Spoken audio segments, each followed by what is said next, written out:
Kita warga negara Indonesia, negara yang kaya, kaya sumber daya alamnya, kaya ragam budayanya, kaya pula bencana alamnya. Kita beruntung, fenomena yang mengancam nyawa dan keselamatan masyarakat tersebut masih bisa dihitung jumlahnya. Tapi, tetap saja, sekali gempa atau tsunami terjadi, korban jiwa dapat dipastikan masih ada.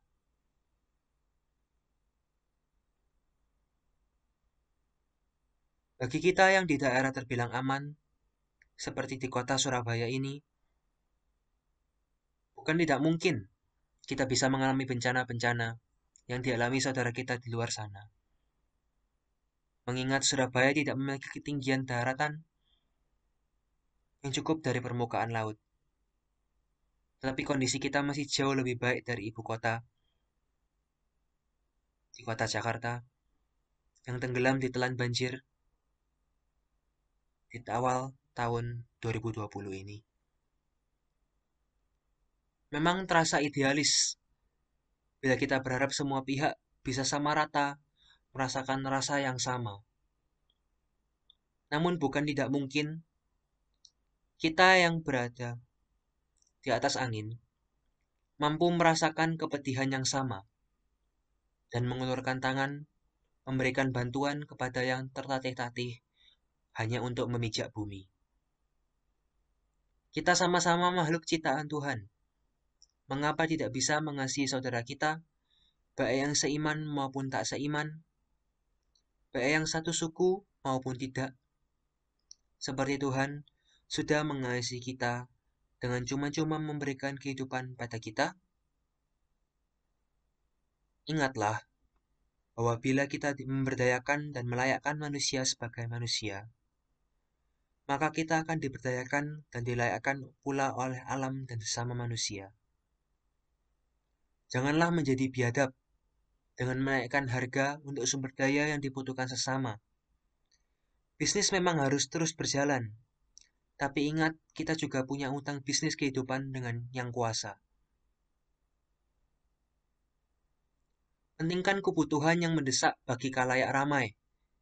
Apa artinya kamu selamat sendiri dan produksi barangmu lancar, tapi tidak ada orang lain yang menjadi konsumen maupun distributormu?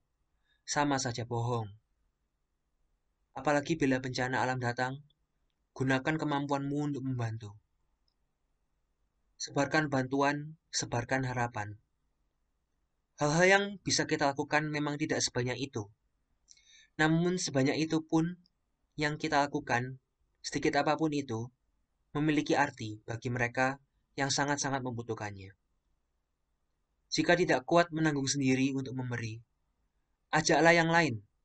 Kita makhluk sosial, pasti akan ada satu, dua orang atau lebih yang akan tergerak hatinya. Tapi semua hal yang sebelumnya saya sebutkan tadi cuma bagian kecil saja. Yang terpenting yang ingin saya sampaikan adalah untuk melihat ke sekitar kalian. Tidak perlu sampai terjadi bencana alam untuk mengoncangkan kondisi ekonomi satu rukun warga. Kehabisan sumber air karena pipa PDAM yang bocor sudah bisa membuat orang kalang kabut. Ini adalah contoh yang konkret dan nyata. Baru saja terjadi di daerah Surabaya Selatan bulan lalu. Di saat seperti ini, perusahaan pemasok air selain PDAM harus bertindak cepat dan terlebih-lebih tidak boleh seenaknya menaikkan harga air karena merasa komoditas miliknya dibutuhkan orang banyak. Itu sama sekali tidak manusiawi. Memang kita tidak bisa hidup di tiap harinya hanya lewat pahala yang kita kumpulkan, tanam, lalu kita petik hasilnya di akhirat. Tapi apakah membuatmu rugi bila memotong harga sewa kendaraan untuk mereka yang bergerak secara independen, mengirim bantuan sandang dan pangan bagi pengungsi letusan gunung berapi? Saya rasa tidak.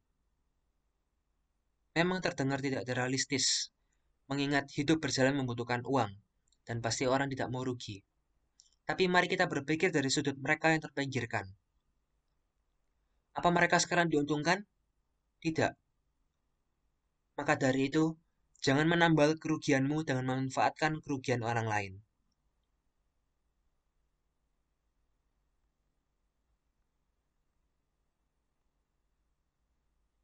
Akan lebih baik bila dengan berkaca pada kejadian-kejadian yang telah lalu, kita mengarahkan dan mengerahkan usaha kita untuk mempersiapkan bencana yang mungkin akan datang. Kita manusia biasa, hanya bisa berjaga-jaga. Tapi karena alasan kita manusia itu juga, biasanya kita menghalalkan banyak cara disebabkan keterbatasan kita. Terkadang ini menjadi seperti suatu adegan kebodohan. Sudah tertulis lahan hijau untuk penyerapan air, masih didirikan bangunan. Katanya posisi strategis dan ada izin pemerintah. Mereka yang tidak mau rugi waktu, nantinya akan rugi material, karena harus ikut menanggung bila terjadi kebanjiran di daerah sekitarnya. Sekian yang bisa saya sampaikan. Saya tahu betul semua yang saya ucapkan ini terdengar seperti sebuah ceramah, tapi makna yang sesungguhnya ingin saya sampaikan adalah untuk mengajak dan memotivasi untuk menggunakan apa yang kita punya untuk meningkatkan kualitas hidup sesama.